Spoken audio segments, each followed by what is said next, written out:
విద్యార్థులకు మంచి భవిష్యత్తును ఇచ్చే విధంగా పాఠశాల విద్యా విధానం ఉంటుందని ఆహార పౌర సరఫరాల శాఖ మంత్రి నాదెండ్ల మనోహర్ అన్నారు. స్థానిక చెంచుపేటలోని కోగంటి శివయ్య పురపాలక ఉన్నత పాఠశాల నందు సర్వేపల్లి రాధాకృష్ణ విద్యార్థి మిత్ర కిట్లను ఆయన పంపిణీ చేశారు.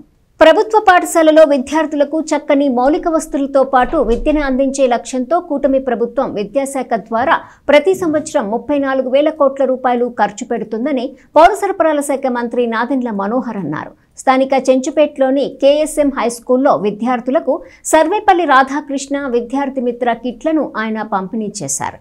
ఈ సందర్భంగా ఆయన మాట్లాడుతూ ప్రభుత్వ పాఠశాలలో ఉన్న మౌలిక వస్తువులు ప్రైవేటు విద్యా సంస్థల్లో ఉండవని చెప్పారు. ప్రభుత్వ పాఠశాలలో అనుభవం ఉన్న ఉపాధ్యాయుల ద్వారా విద్యను అందించడం జరుగుతుందని చెప్పారు. అలాగే మధ్యాహ్న భోజనంలో కూడా పూర్తి స్థాయి సన్న బియ్యంతో మంచి భోజనం విద్యార్థులకు అందించడం జరుగుతుందని, రాష్ట్ర వ్యాప్తంగా 41,000 పాఠశాలల్లోనూ 3,900 సంక్షేమ హాస్టల్లో జూన్ 12 నుంచి ప్రారంభించుకోవటం జరిగిందని చెప్పారు. మధ్యాహ్న భోజనానికి రాష్ట్రంలోని వివిధ జిల్లాల నుంచి రైతులు ముందుకొచ్చి 2,50,000 మెట్రిక్ టన్నులు సన్నబియ్యం ధాన్యాన్ని తక్కువ ధరకు అందిస్తున్నారని తెలియజేశారు. పాఠశాలలో మెరుగైన వస్తువులు కల్పించడంతో పాటు విద్యార్థుల భవిష్యత్తును తీర్చిదిద్దే విధంగా ప్రభుత్వం పనిచేస్తుందని మంత్రి నాదెండ్ల మనోహర్ చెప్పారు. ఈ కార్యక్రమంలో చైర్పర్సన్ తాడిబోయిన రాధిక, ఎంఈఓ మేకల లక్ష్మీనారాయణ, స్థానిక కౌన్సిలర్లు, స్కూల్ ప్రధానోపాధ్యాయులు, ఉపాధ్యాయులు, పార్టీ నాయకులు పాల్గొన్నారు. నేను మాట ఇస్తున్నా మన ప్రజలందరికీ, ఈ సంవత్సరం నేను ఫోకస్ చేసేది, నిధులు తీసుకొచ్చేది, మన సర్వీస్ డెలివరీ ఇంప్రూవ్ అయ్యేది ఫస్ట్ ప్రయారిటీ నేను ఇచ్చేది మన పాఠశాలలకి, ప్రభుత్వ పాఠశాలకి. రెండో ప్రయారిటీ నేను ఇచ్చేది మన హాస్పిటల్స్కి. ఎందుకంటే విద్యా వైద్యం రెండూ ఉంటే ప్రతి కుటుంబంలో కూడా ఒక భరోసా నిండుతుంది. ఒక మంచి ఆరోగ్యం ఇవ్వగలిగితే మనం ఇంకా ఎక్కువ సంవత్సరాలు మనం పనిచేయగలుగుతాం. మన బిడ్డలకి మనం ఇక్కడే చక్కటి మౌలిక సదుపాయాలు కల్పిస్తే తప్పకుండా వాళ్ళు వేరే పాఠశాలకు పంపకుండా చూసుకుంటారు.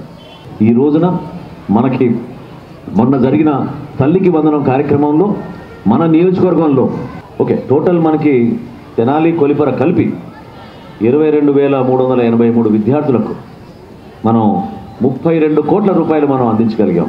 అంటే కొలిపర మండలం, తెనాలి మండలం, తెనాలి మున్సిపాలిటీ 3 కలుపుకుంటే మనం మన నియోజకవర్గంలో 22,283 విద్యార్థులకు మనం 33 కోట్ల రూపాయలు మనం అందించగలిగాం తల్లికి వందనం ద్వారా. ఈ పాఠశాలలోనే దాదాపు 505 పిల్లలు ఉన్నారు. మనకి 505 ఉన్నారు విద్యార్థులు. వాళ్ళందరికీ కూడా మనం ఈ కిట్స్ ఏదైతే సర్వేపల్లి రాధాకృష్ణ గారి స్ఫూర్తితోటి మన ప్రభుత్వం తీసుకొచ్చిన కిట్స్ని, పుస్తకాలు కానివ్వండి, యూనిఫామ్లో కూడా మీరు చూశారు ఎంత అద్భుతంగా మార్పు తీసుకొచ్చాము. ఎందుకంటే ప్రతి బస్తాకి క్యూఆర్ ట్యాగ్ ఉంటుంది. ఆ క్యూఆర్ ట్యాగ్ మనం ఫోన్ ద్వారా స్కాన్ చేస్తే మీకు క్లియర్గా ఈ బస్తా ఏ రైతు పండించారో, కష్టపడి ఏ గ్రామంలో పండించారో వాళ్ళ పేర్లు, వాళ్ళ వివరాలన్నీ వస్తాయి. సో ప్రతి పాఠశాలలో కూడా ఆ రైతుని ఆహ్వానించి, ఆ రైతుని గౌరవించి ఆ రోజున ఆ రైతుల చేతుల మీదుగా మన బిడ్డలందరికీ కూడా అందిద్దామని లోకేష్ గారు నేను కలిసి ఒక ప్రోగ్రామ్ చేయబోతున్నాం రాబోయే రోజుల్లో రాష్ట్రంలో. దానికి ప్రతి ఒక్కరు కూడా తల్లిదండ్రులు మీరు ఈ విధంగా ప్రోత్సహించి దయచేసి ప్రభుత్వ పాఠశాలలో మీ బిడ్డలు చదివించండి. తప్పకుండా రాబోయే రోజుల్లో అనేక కార్యక్రమాలు తీసుకొచ్చి మనం విజయవంతం చేద్దామని ఈ రోజున మన మంత్రి గారి చేతుల్లో ఈ పిల్లలకి కిట్ అనేది ఇవ్వటం చాలా ఆనందంగా ఉంది. అలానే స్కూల్ స్టార్ట్ అవుతుందని ఈరోజు బ్యాగులు కానీ, బుక్స్ కానివ్వండి, ఇలాంటి ఇవ్వటాన చాలా ఆనందంగా వస్తుంది. అలానే వీళ్ళకి తల్లికి వందనం అన్నది ఆ పథకాన్ని ప్రతి ఒక్కరికి అందించాలని మన మంత్రి గారితో మనస్ఫూర్తి కోరుకుంటున్నాను సార్. మీ చేతులుగా అలానే ఇలాంటి లేకుండా అందరికీ అందుబాటులో ఉండేలాగా ఉండాలని మనస్ఫూర్తి కోరుకుంటున్నాను. విద్యకి మొదటి ప్రాధాన్యత ఇవ్వడం అనేది జరుగుతుంది. మరి విద్యాశాఖ మంత్రులు నారా లోకేష్ గారు స్వయంగా మరి ఈ సంవత్సరం టీచర్స్ కౌన్సిలింగ్ కూడా ముందుగానే పాఠశాలకు ప్రారంభానికి ముందుగానే మరి కౌన్సిలింగ్ చేపట్టడం, మరి ఉపాధ్యాయులకు కొరత లేకుండా మరి ఉపాధ్యాయులందరినీ కూడా మరి పాఠశాలకు పంపించే విధంగా కూడా చర్యలు తీసుకోవడం జరిగింది సార్. ముఖ్యంగా మోడల్ పాఠశాలలు, ఫౌండేషన్ పాఠశాలలు, బేసిక్ పాఠశాలలు, అదేవిధంగా పాఠశాలలు అంటే పిఎం3 పాఠశాల, ఈ పాఠశాల కూడా పిఎం3 పాఠశాల సార్.